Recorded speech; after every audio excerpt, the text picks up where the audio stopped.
Good afternoon, my self Priyanshi Sharma. आज जिस topic पे मैं आपके साथ डिस्कस करने वाली हूँ वो टॉपिक है बायोमोलिक्यूल्स। बायोमोलिक्यूल्स के बारे में हम ये देखेंगे कि बायोमोलिक्यूल्स किस चीजों के बने हुए होते हैं और उसका बेसिक ओवरव्यू आज हम देखने वाले हैं। तो बायोमोलिक्यूल्स को हिंदी में जैविक अणु भी बोलते हैं। आज मैं आपको कुछ टर्म्स हिंदी के भी बताने वाली हूँ इस वीडियो में, सो ध्यान देना। ओके, शुरू करते हैं। शुरू करने के पहले मैं आपको तो थोड़ी सी चीज आपके साथ डिस्कस करना चाहती हूँ। वो चीज ये है कि आपको पता है कि पूरे ब्रह्मांड में, पूरे अपने सराउंडिंग एनवायरनमेंट में बहुत सारे लिविंग ऑर्गेनिज्म है, राइट? हम सबको पता है कि there are plenty of living organism in our surrounding. तो वो लिविंग ऑर्गेनिज्म जो है वो किसके बने हुए हैं? वो बने हुए हैं एलिमेंट्स एंड कंपाउंड्स के। किनके बने हुए हैं? Elements and compounds. Okay, elements and compounds. तो अगर मैं, जैसा मैंने बोला कि आज की वीडियो में मैं थोड़े हिंदी टर्म्स भी यूज करने वाली हूँ, तो एलिमेंट्स को हम बोलेंगे तत्व और कंपाउंड्स को हम बोलेंगे यौगिक, राइट? तो जितने भी यहाँ पे लिविंग ऑर्गेनिज्म हमारे आसपास देखते हैं वो सब एलिमेंट्स और कंपाउंड से मिलके बने हुए हैं, यानी कि वो सब तत्व और यौगिक से मिलके बने हुए हैं। ये हम सबको पता है कि यस, ये बहुत सुपरफिशियल बात है कि जो भी चीजें हैं वो सब एलिमेंट और कंपाउंड से मिलके बनी हुई है। थोड़ा सा आगे चलते हैं और आगे चल के डिस्कस करते हैं कि हमने एक लिया है लिविंग टिश्यू। लिविंग टिश्यू हमने लिया है और लिविंग टिश्यू में हम ये देखना चाह रहे हैं कि कौन से एलिमेंट्स ज्यादा मिलते हैं।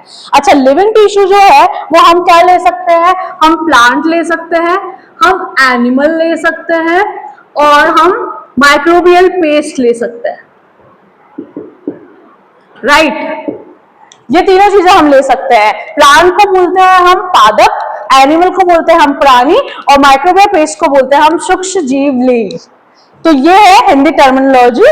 तो प्लांट, एनिमल, माइक्रोबियल पेस्ट, ये जो तीनों चीजें हैं, अगर आप चाहते हो कि मैं लिख दूं ताकि आपको बाद में याद रहे तो मैं लिख देती हूँ इनकी हिंदी टर्मिनोलॉजी भी।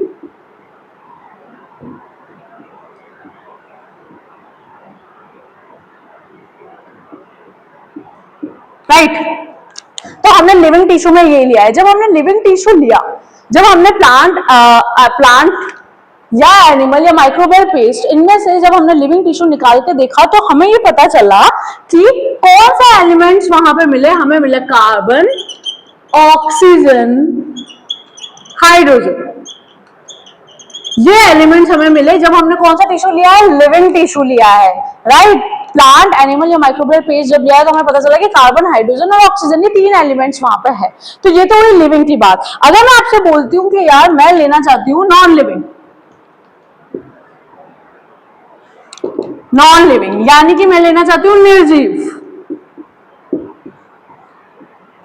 ओके, अपन लिविंग टिश्यू को अगर आप चाहो तो आप जीव उत्तक भी बोल सकते हो। हिंदी टर्मिनोलॉजी अगर आपको थोड़ा पता रहेगा सही रहेगा। नॉन लिविंग यानी कि निर्जीव। अब मैं क्या देखना चाहती हूँ?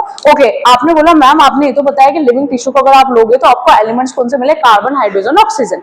मैं नॉन लिविंग के बारे में बताऊं तो नॉन लिविंग के बारे में मैं ये बता रही हूँ कि जब मैंने नॉन लिविंग टिश्यू लिया तब भी मुझे यही केमिकल्स, यही एलिमेंट्स सेम मिले। नॉन लिविंग में अगर मैं एग्जाम्पल लूं तो मैं किसका लेना चाहूंगी? Earth crust. तो अर्थ क्रस्ट का एग्जांपल लूंगी और अर्थ क्रस्ट जो है वो होता है भूपर्पटी। अर्थ क्रस्ट का हम एग्जांपल लेंगे, नॉन लिविंग है और जब हमने इसका एग्जांपल लिया तो हमें यहाँ पे भी वही एलिमेंट्स मिले। कौन से? Carbon, oxygen, hydrogen. तो ये बिल्कुल तय हो चुकी है बात, ये सुनिश्चित रूप से तय हो चुकी है, पक्का पक्का ये बात पता चल चुकी है कि चाहे लिविंग लो चाहे नॉन लिविंग लो आपको यही केमिकल्स मिलेंगे, कार्बन, हाइड्रोजन और ऑक्सीजन। इनमें कोई डिफरेंस नहीं मिलेगा। ये बात हमें पता चल चुकी है क्योंकि यस मैम आपने बताया लिविंग टिश्यू का भी और नॉन लिविंग टिश्यू का भी।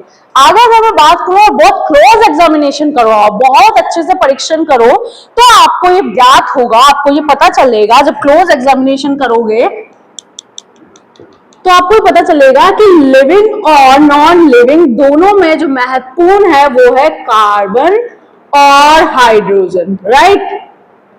ये इंपॉर्टेंट एलिमेंट्स हमें पाए गए।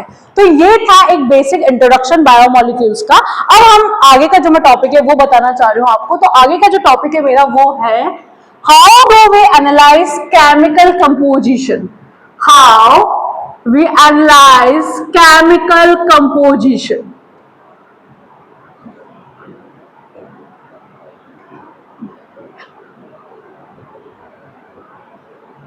How do we analyze chemical composition? इसको हम दो चीजों से समझने वाले हैं आज।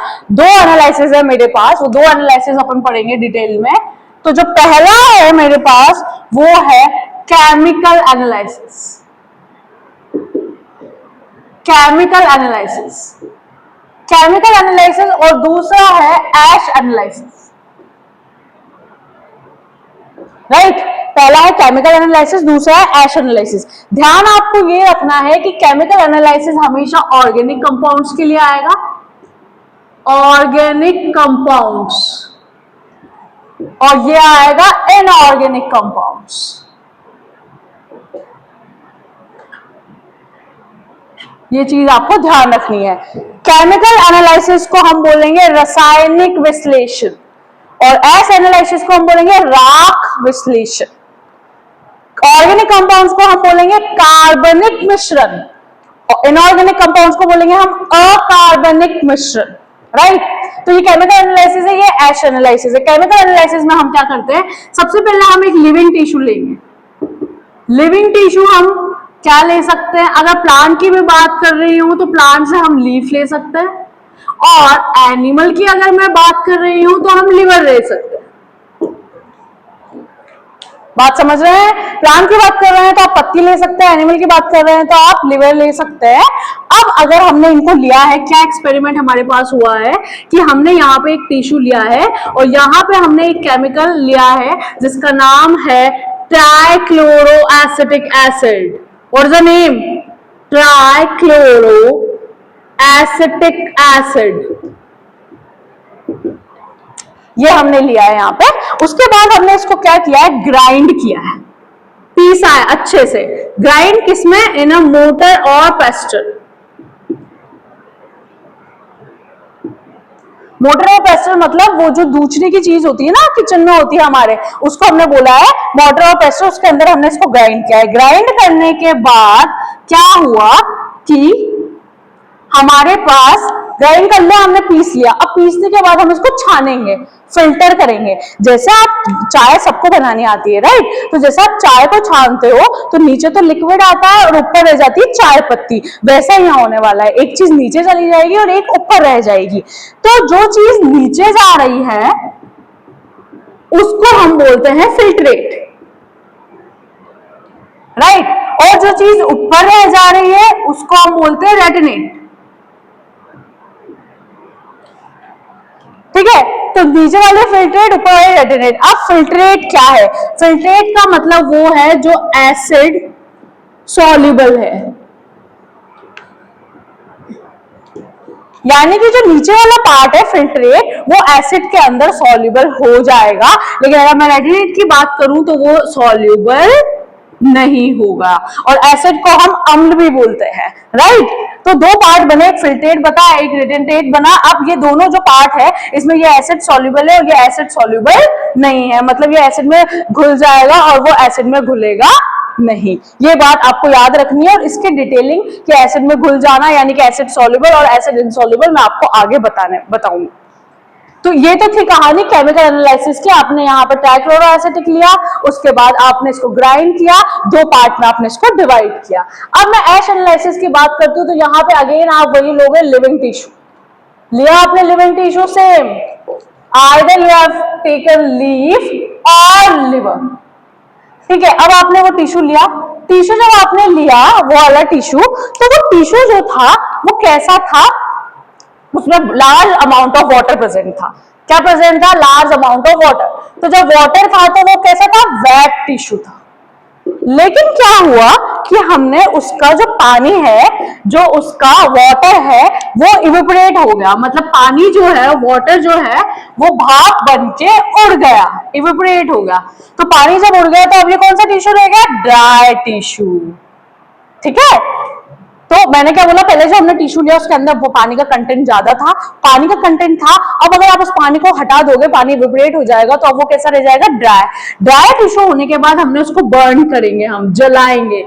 एज यू ऑल नो, सबको पता है कि जलाने के लिए, बर्न करने के लिए हमेशा कौन सी गैस चाहिए होती है, ऑक्सीजन। अगर ऑक्सीजन नहीं है तो कोई भी चीज नहीं जलेगी। ऑक्सीजन सपोर्ट्स बर्निंग, ध्यान है ये चीज, और ध्यान रखनी भी है। बट बिकॉज यहाँ पे कौन से कंपाउंड्स है, ऑर्गेनिक कंपाउंड्स है, तो ऑर्गेनिक कंपाउंड्स है तो कार्बन तो होगा ही होगा, प्लस जला रहे हैं तो ऑक्सीजन जरूर होगा, तभी जलेगा। तो कार्बन ऑक्सीजन के साथ मिल जाएगा और कार्बन डाइऑक्साइड बना लेगा, और भी चीजें मिलके यहाँ पे वाटर भी बन जाएगा, और ये दोनों चीजें क्या हो जाएगी, ये दोनों चीजें इवेपोरेट हो जाएगी इन द एनवायरमेंट। ये कहाँ चली जाएगी, एनवायरमेंट में चली जाएगी। अब बात यह आती है कि ये तो आपने बता दिया मैम, अब जो बचा हुआ पार्ट है, उस बचे हुए पार्ट को हम क्या बोलेंगे, ऐश। क्या बोलेंगे बचे हुए पार्ट को, ऐश, वो है राख। बात यह आती है, थोड़ा सा मैं यहाँ पे बता देती हूँ कि जो ऐश है उसके अंदर दो चीजें होंगी। दो चीजें क्या होगी, एक तो होगा इनऑर्गेनिक कंपाउंड और एक होगा एलिमेंट्स। यानी कि ऐश यानी कि राख, राख के अंदर अकार्बनिक मिश्रण भी होगा और तत्व भी होंगे, ठीक है। और एलिमेंट्स जो है वो होंगे कैल्शियम, मैग्नीशियम, और इनऑर्गेनिक कंपाउंड में होगा सल्फाइड, क्लोराइड, राइट। सो क्या देखा हमने कि लास्ट में एच बच जाता है, क्योंकि हमने ये सारा प्रोसेस किया और ये जो है CO2 और H2O वो निकल जाता है। उसके बाद एच के अंदर दो चीजें हैं, इनऑर्गेनिक कंपाउंड्स है और कार्बनिक मिश्रण है, दूसरा एलिमेंट से तत्व है, ये दोनों चीजें इसमें पाई जाएगी। तो ये बात थी हमारी, क्या बात थी ये, कि कैसे आपने केमिकल एनालिसिस किया। और केमिकल एनालिसिस मैंने आपको दो तरीके से बताया, पहला है रासायनिक विश्लेषण यानी कि केमिकल एनालिसिस, दूसरा है राख विश्लेषण यानी कि एश एनालिसिस। अब मैं आपको आगे बताती हूँ, मैंने आपको थोड़ी देर पहले बोला था कि यार ये दो पूल हुए यहाँ पे, एसिड सॉल्युबल और एसिड इनसॉल्युबल। तो मैं बात करूंगी एसिड सॉल्युबल पूल की और एसिड इनसॉल्युबल पूल की।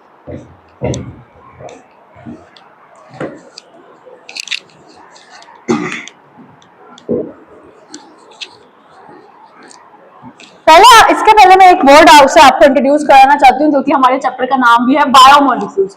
क्या होता है बायोमोलिक्यूल्स? बायोमोलिक्यूल्स का मतलब ये है ऐसा कोई भी कंपाउंड जिसके अंदर कार्बन होगा, ऐसा कोई भी कंपाउंड, फोकस कर रही हूं मैं, गौर करवा रही हूं, तो आपको भी गौर करना है, ऐसा कोई भी कंपाउंड जिसके अंदर क्या प्रेजेंट होगा, कार्बन, वही हमारा क्या होगा, बायोमोलिक्यूल। बायोमोलिक्यूल को हमने दो कैटेगरी में डिवाइड किया है, वहां से लेकर आए, जैसा कि मैंने आपको बताया था।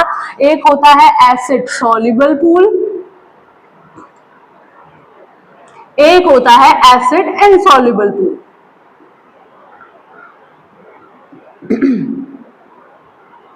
एसिड सॉल्युबल और एसिड इनसॉल्युबल पूल में क्या डिफरेंस है? पहली बात तो आपको याद रखनी है, एसिड सॉल्युबल पूल माइक्रोमोलिक्यूल्स के लिए है। माइक्रोमोलिक्यूल्स मतलब छोटे छोटे अणु, और मैक्रोमोलिक्यूल्स मतलब बड़े बड़े अणु।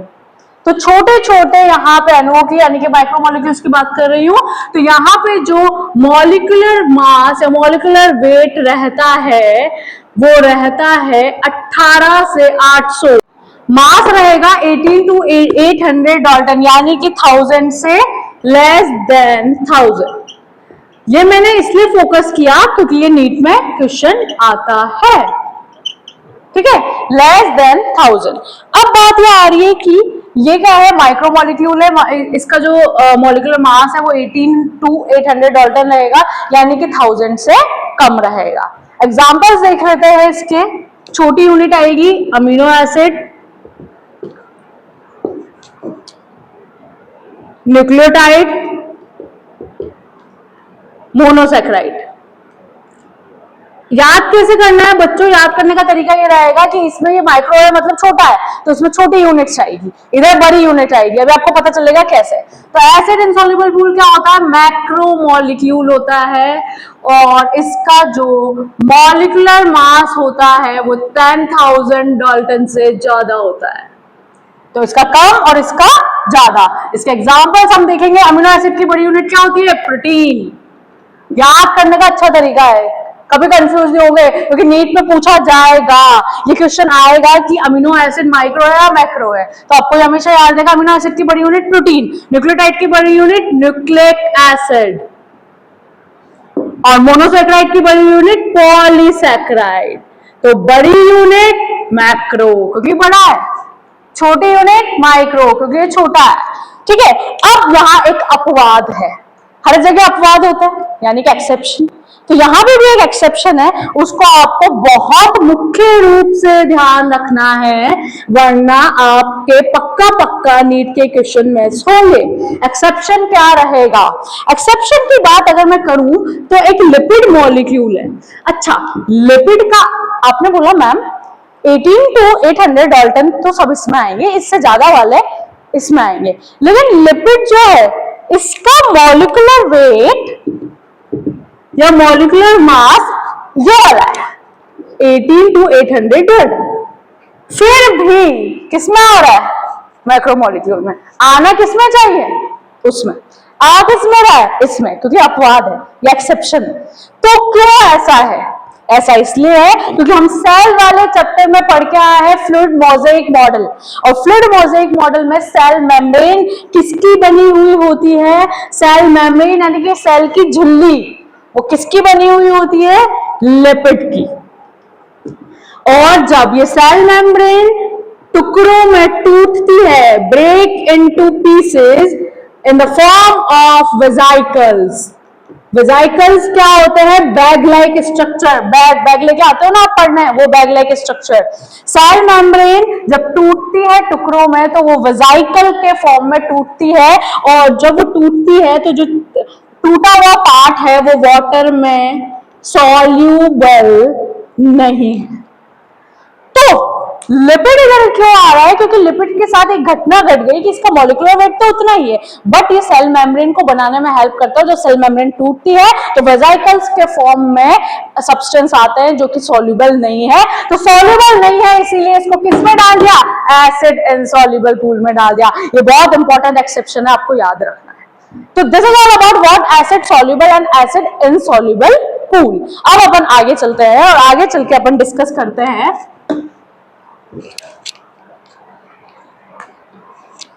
अभी अपन ने देखा कि एसिड इनसॉल्युबल और सॉल्युबल पूल दो कैटेगरी में डिवाइड किया था, और उसका एक अपवाद एक्सेप्शन मैंने लिपिड बताया था। अब मैं जो नेक्स्ट टॉपिक आपको बताने वाली हूँ वो है मेटाबोलाइट्स। मेटाबोलाइट्स में आपने पढ़ा होगा प्राइमरी और सेकेंडरी मेटाबोलाइट्स, आपको पता होगा प्राइमरी और सेकेंडरी मेटाबोलाइट्स, लेकिन मैं उसके पहले आपको एक और चीज बताना चाहूंगी, और वो चीज जो है वो हमें ये ध्यान रखनी है कि जितने भी बायोमोलिक्यूल है वो सेम पाथ पे चलते हैं, उन सबका रास्ता सेम है, और रास्ता सेम है तो उसको बोलते हैं मेटाबॉलिक पाथ। क्या बोलेंगे? मेटाबॉलिक पाथवे, क्योंकि बायोमोलिक्यूल सब सेम रास्ते पे चल रहे हैं। अच्छा, अब मेटाबॉलिक पाथवे है, सब सेम रास्ते में चल रहे हैं, और जितने भी बायोमोलिक्यूल है वो सब क्या कहलाएंगे? जितने भी बायोमोलिक्यूल है सब क्या कहलाएंगे? मेटाबोलाइट्स। ठीक है, सेम रास्ते पे चल रहे हैं। तो इसके लिए मैंने दो कैटेगरी है हमारे पास, एक है एनाबॉलिक पाथवे, एक है कैटाबॉलिक पाथवे। एनाबॉलिक और कैटाबॉलिक बहुत ध्यान से समझने वाली बात है कि एनाबॉलिक और कैटाबॉलिक क्या होता है। एनाबॉलिक पाथवे के अंदर छोटे छोटे मॉलिक्यूल्स से एक बड़ा मॉलिक्यूल बनता है। क्या? छोटे छोटे मॉलिक्यूल से बड़ा मॉलिक्यूल बनता है, स्मॉल लार्ज, और सिंपल से कॉम्प्लेक्स मॉलिक्यूल बनता है। दोनों तरीके से याद कर सकते हो, स्मॉल से लार्ज और सिंपल से कॉम्प्लेक्स। अब मुझे एक बात बताओ कि छोटे से बड़ा बनाना पड़ेगा तो एनर्जी जाएगी या आएगी? ऑब्वियस बात है मैम, एनर्जी लेनी पड़ेगी ना। एनर्जी लोगे तभी तो छोटे से बनाओगे, तो यहाँ पे एनर्जी का क्या होता है? इनपुट। तो एनाबॉलिक पाथवे का मतलब छोटे मॉलिक्यूल्स को बड़े में बनाना, सिंपल को कॉम्प्लेक्स में बनाना, एनर्जी का इनपुट होना। एग्जांपल अपन देख लेंगे, लैक्टिक एसिड टू कोलेस्ट्रॉल, ये रहेगा इसका एग्जांपल। ये है एनाबॉलिक पाथवे। कैटाबॉलिक का बिल्कुल उल्टा कर दो, लार्ज से लार्ज से अपन क्या बनाएंगे, स्मॉल, लार्ज से स्मॉल, लार्ज टू स्मॉल, और कॉम्प्लेक्स टू सिंपल। बिल्कुल उल्टा करना है बच्चों, स्मॉल से लार्ज, सिंपल से कॉम्प्लेक्स, लार्ज से स्मॉल, कॉम्प्लेक्स से सिंपल, ये बात याद रहेगी। अब मैम वहां पे एनर्जी ली थी तो यहाँ पे एनर्जी आउटपुट, एनर्जी देनी पड़ेगी, समझ आ रही है बात, यहाँ एनर्जी ली थी और यहाँ पे एनर्जी देनी पड़ेगी। इसका एग्जांपल हम देखेंगे, lactic acid to skeletal muscles, skeletal muscles, क्योंकि यहाँ पे क्या होता है, लैक्टिक एसिड स्केलेटल मसल, यहाँ पे एनारोबिक कंडीशन आ जाती है, ऑक्सीजन की कमी हो जाती है जब हम बहुत ज्यादा एक्सरसाइज कर लेते हैं। ऐसे तो कभी करते नहीं है, एक दिन हम चले गए ट्रैकिंग करने, एक दिन चले गए हम घूमने, तो हमारे क्या होता है, ऑक्सीजन की कमी हो जाती है। ऑक्सीजन की कमी होने की वजह से वहां पे क्या जम जाता है, लैक्टिक एसिड। लैक्टिक एसिड जमने की वजह से हमें क्रैम्प्स आते हैं और दर्द होता है। तो वहां इस जगह कौन सी कंडीशन हो रही है, इस जगह हो रही है एनारोबिक कंडीशन, इसलिए लैक्टिक एसिड जो है वो जमा हो रहा है मसल्स में, जिसकी वजह से हमें क्रैम्प्स होते हैं। तो ये दो चीजें थी, एनाबॉलिक पाथवे और कैटाबॉलिक पाथवे, जो मुझे मेटाबोलाइट्स में आपको समझाना था। और अब मैं आपको समझाऊंगी प्राइमरी और सेकेंडरी मेटाबोलाइट्स,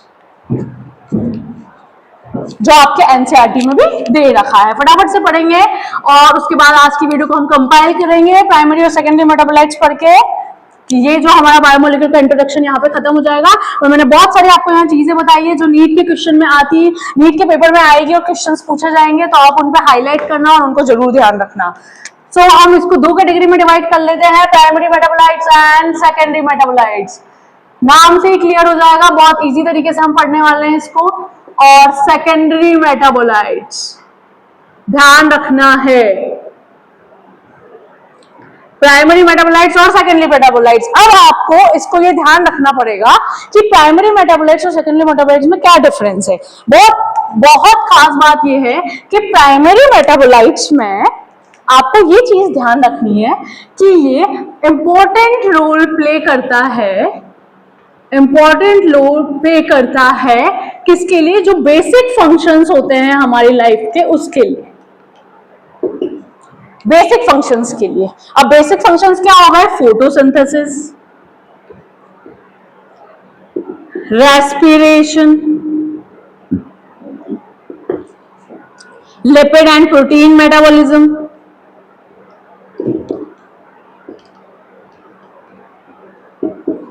तो इंपॉर्टेंट रोल प्ले करता है जो हमारे डेली बेसिक फंक्शंस हो रहे हैं, डेली लाइफ के फंक्शंस हो रहे हैं, उसमें ध्यान रहेगी ये चीज। दूसरी चीज, एग्जाम्पल अगर हम इसके देखें तो एग्जाम्पल हमने देखने को मिलेंगे इसके, nucleic acid, polysaccharide, amino acid, ये तो बेसिक फंक्शन, जो basic day to day life के जो फंक्शंस है उसमें काम आने वाली चीजें हैं। इंपॉर्टेंट रोल इनका यही है कि बेसिक फंक्शन परफॉर्म करता है, और ये प्राइमरी मेटाबोलाइट्स है। सेकेंडरी मेटाबोलाइट्स का ये है कि ये इसका इंपॉर्टेंट कोई रोल है ही नहीं, ये कोई फंक्शन परफॉर्म करता ही नहीं है, कोई इंपॉर्टेंट रोल नहीं है, कोई डे टू डे लाइफ से कोई लेना देना नहीं, कोई मतलब नहीं है। सिर्फ इसका काम क्या है कि ये ह्यूमन बीइंग्स के वेलफेयर में काम आता है, मानव का कल्याण करने के काम आ रहा है। बस जो इसके एग्जांपल्स है वो भी आपको नाम से पता चल जाएंगे कि ये मानव का कल्याण कर रहा है, ह्यूमन का वेलफेयर, ह्यूमन बीइंग्स के वेलफेयर में काम आ रहा है, बट इसका कोई डायरेक्ट ऐसा फंक्शन नहीं है जैसा प्राइमरी का था। जैसे हम ले लेंगे example, Sands, spices, gums, antibiotics,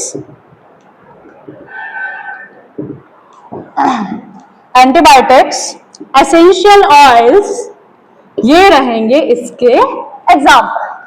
तो ये सारी चीजें डायरेक्ट कोई काम नहीं आ रही है, बट ये किसके लिए काम आ रही है, ह्यूमन बीइंग्स के वेलफेयर के लिए काम आ रही है। और आप ये देख सकते हो, बहुत इंपॉर्टेंट बात जो मैं आपको बताना चाह रही हूं कि ये कहां कहां आपको मिलेंगे, ये plant, animal, micro organism, fungi, सब जगह आपको मिलेंगे, लेकिन अगर मैं इनकी बात करूं तो ये आपको प्लांट माइक्रो ऑर्गेनिजम्स फंजाई, लेकिन ये आपको एनिमल्स में नहीं मिलेंगे। So what is the difference between primary metabolites and secondary metabolites is that primary metabolites में इंपॉर्टेंट रोल प्ले करता है, इंपॉर्टेंट फंक्शन को परफॉर्म करता है, और सेकेंडरी मेटाबोलाइट्स ऐसा कुछ नहीं करता है, वो सिर्फ ह्यूमन बींग्स के वेलफेयर में काम कर रहा है, उनका कल्याण कर रहा है, उनके काम आ रहा है। This is the basic difference. So here I wind up with this session, और आज का वीडियो मैं यहीं खत्म करती हूँ। आई होप आपको बायोमोलिक्यूल के बारे में बेसिक चीज समझ आई होगी। Thank you.